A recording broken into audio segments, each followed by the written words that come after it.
Okay, another terribly unflattering hotel video, this time from Pendleton, Oregon.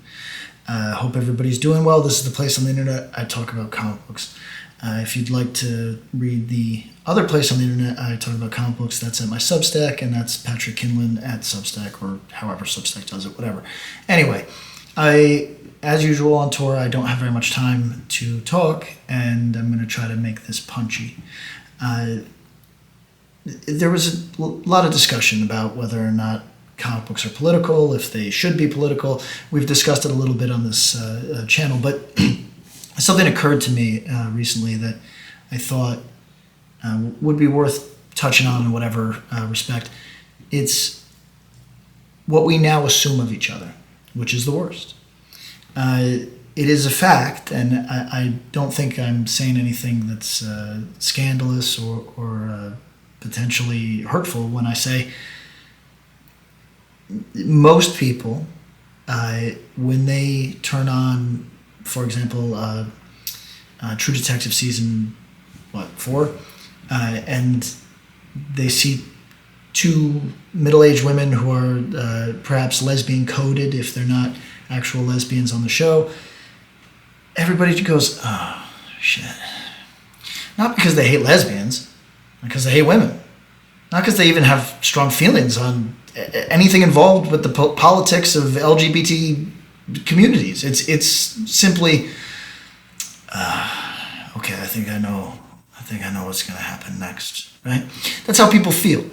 And again, I don't think that you have to have a political leaning on any sort of axis or compass to just admit that that's the case, right? And likewise, if you see, I suppose probably the opposite would be maybe iconography that feels Roman. You know what I mean? Like it's a thing on right-leaning sort of social media and YouTube to always be evoking some sort of Caesar-esque, statues, etc. There's just these little, they're not dog whistles per se. They're just guideposts that we're all kind of familiar with at this point. And there's nothing wrong with, even if they were cliches, there's nothing wrong with them inherently. It's just causes people of one political leaning or the other to immediately check out. And that's unfortunate because, as a genre fiction writer, I gotta be the one to say, cliche is what we do, right? It's all about how you make it your own. It's all about how you expand on it. You could say it's like jazz or it's like reggae in the respect that there's certain things that are just given, and then you expand on them in whatever way you're able to express yourself. So I think it's unfortunate that in all this conversation about what the political responsibilities are or the inherent political nature of comics, that nobody assumed that the other people have politics, right? That what was good for the goose is good for the gander. And that eventually we would have sort of hard-coded certain triggers, for lack of a better word, and just dismiss them from jump. And we're all guilty of this, right? You see something, again, from a progressives or a leftist perspective, you see something that feels so masculine that it's reactionary, and it's get this out of my face. And then if you're more of a right-leaning person, or maybe right center or whatever, you see shaved one side of the head, black lesbian, and you go, oh shit, right? And I just wonder, how do we solve this, right? Because as I touched on in my last episode of this channel, we're costing ourselves money. We're costing each other money needlessly. People who they don't have the same stakes that many of us out here in creator-owned comics they're sort of setting a tone and a tenor for this whole conversation that is really not helpful except for them. And I'm not trying to single anybody out here. And I mean, in some respects, I'm not talking about anybody specifically. It's just to say that the other day I uploaded a video. I haven't checked how many views it got. It's probably got 100, right? This channel won't pick up any steam until I'm able to post daily. But I was recommended a response YouTube. It doesn't report or lay commentary on anything except for one creator's output. And it falls into that realm of pure gossip, where it's like drama YouTube, but about a comic book guy. And it gets thousands of views. Now, not many thousands, but certainly more than the majority of kind of actual creators on this platform, people who are producing things that maybe you could find edifying in whatever way. But instead, the gossip channel that is really, I'm not looking for trouble, but like it's kind of like a lamprey, right? Like it exists on the gills of a larger entity, and does not, in and of itself, offer. I mean, certainly not industry-wide commentary, but really almost any real industry commentary. And I know that could be offensive too, because certainly the stuff in Kickstarter is firmly in the comic book industry. And we'll talk about that at some point, because the effort to dismiss it and now to bring it back in after so many years of dismissing it, it's kind of an embarrassing fumble on the part of mainstream comics. But as real an ecosystem as Kickstarter can be, the drama farming around it that's not real. That's nonsense. And that doesn't push this medium forward.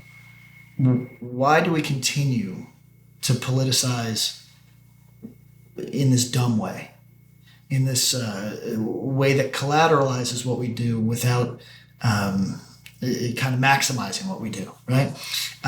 We can harm ourselves with politics in 2024, but we can't seem to get anything out of it other than this thrilling risk that some people love. And this is not calling for anybody to reduce the politics in their work. Quite the contrary. I just think that we need to get away from these. I guess this is what my solution that I'm suggesting. We need a moratorium on the cliches, on the tropes. You know what I mean? Just, shave side of the head. Nah,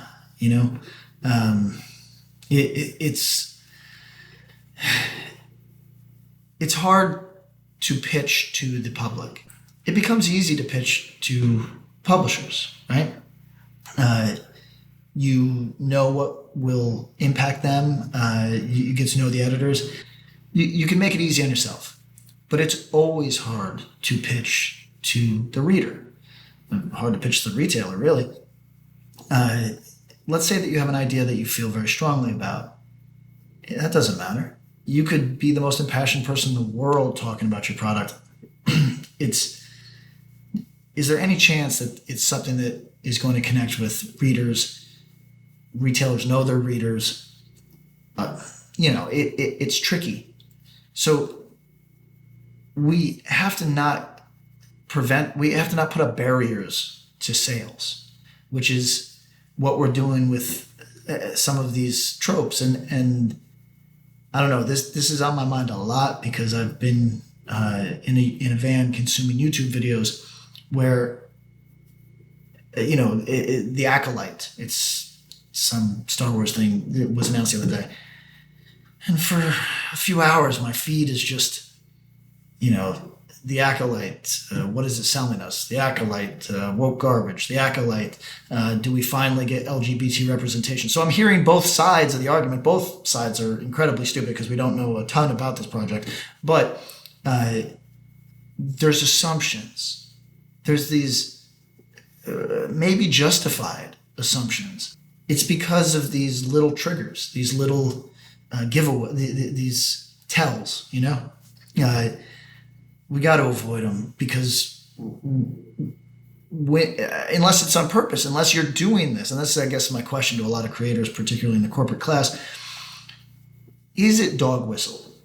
Because I'm willing to believe that there's a number of just kind of middle-aged, disconnected, forgive me, creators that think that the side of the head shave thing is something that's happening, right? And it's not completely backwards looking kind of relic of 5 years ago. Maybe they think that's what's popping, and maybe it's not dog whistle at all. But it sure feels like it, and I'm sure, there's plenty of examples. There's not as much. The reason that I'm having a difficult time finding examples of kind of right-leaning tropes is just because there's not a ton of that in media largely. There's obviously you see it online, but in terms of product that you can consume, the right hasn't had a handle on pop culture in that way in a long, long time. So that's why I'm having a hard time going the other way. But certainly there are, again, lack of a better word, dog whistles. There's these or tropes. It depends. This is my question to so many of you. Is it on purpose? And if so, why? Is it to kind of solidify a base? Is your life not just political viewpoint, but politics, like doing politics? Because that's the idea of satisfying your base so that you can have a reliable block and not have to really put time into policy. That's what politicians do. Literal politicians. I'm talking about, as a creative person, are you signaling in some way to make sure that you get specific sales from specific people right out the gate? And if so, why? We got to have more. Listen, it's hard out here. I get it, but we got to have more faith in what we do. We don't need to resort to that sort of thing, in my opinion. So I don't know. Again, I have at any given time half an hour to myself in a day, and I just off the cuff wanted to talk about these little signals that we're sending each other, and how, again, it's completely fine to have your politics. It's completely fine to fill your comics with your politics. It's just, if you're trying to convince somebody, which I thought was the point of politics, why are you pushing them away from page one? Why are you pushing them away from the cover? Why are you pushing them away from the synopsis? Why aren't you luring them in so you can get them to consume the thing that you want to convey to the world, whether that's political, personal, etc.? I don't know. If you're a creator and that's your forte and you're committed to that, send me an email or leave me a comment. I'd be curious to know. I just think that whether we're talking about raw sales and trying to make a buck in this business, or if we're talking about kind of the actual project of convincing another human being to see your perspective, these are both failures. It's a failure to sort of tell them to get the fuck out of here before they've even walked through the door. So that's all. I hope everybody's healthy and well. This tour is almost over, after which point I fear I will have ample time to discuss comics with you online.